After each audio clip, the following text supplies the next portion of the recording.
5 minutes peace.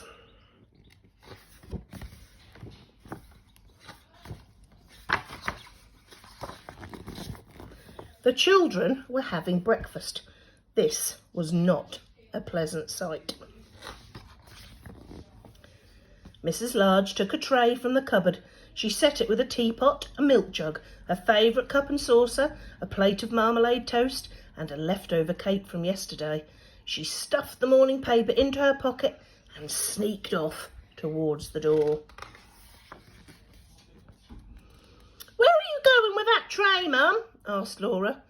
"To the bathroom," said Mrs. Large. "Why?" asked the other two children. "Because I want 5 minutes peace from you lot," said Mrs. Large. "That's why."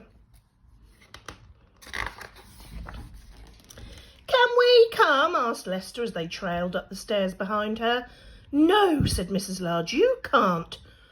"What shall we do then?" asked Laura. "You can play," said Mrs. Large, "downstairs by yourselves, and keep an eye on the baby." "I'm not a baby," muttered the little one. Mrs. Large ran a deep, hot bath. She emptied half a bottle of bath foam into the water, plonked on her bath hat and got in. She poured herself a cup of tea and lay back with her eyes closed. It was heaven.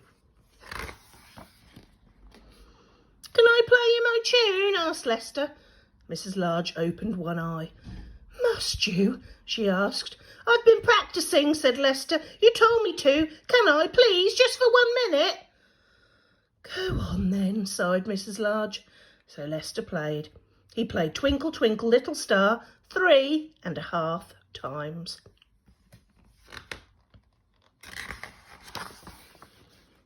In came Laura. "Can I read you a page from my reading book?" she asked. "No, Laura," said Mrs. Large. "Go on, all of you, off downstairs." "You let Lester play his tune," said Laura. "I heard. You like him better than me. It's not fair." "Oh, don't be silly, Laura," said Mrs. Large. "Go on then, just 1 page." So Laura read. She read 4.5 pages of Little Red Riding Hood. In came the little one with a trunk full of toys. "For you," he beamed, flinging them all into the bath water. "Thank you, dear," said Mrs. Large weakly.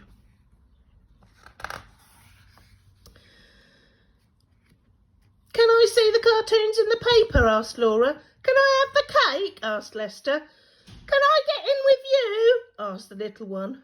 Mrs. Large groaned. In the end, they all got in.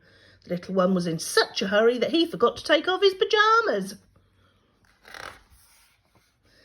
Mrs. Large got out. She dried herself, put on her dressing gown and headed for the door. "Where are you going now, Mum?" asked Laura. "To the kitchen," said Mrs. Large. "Why?" asked Lester.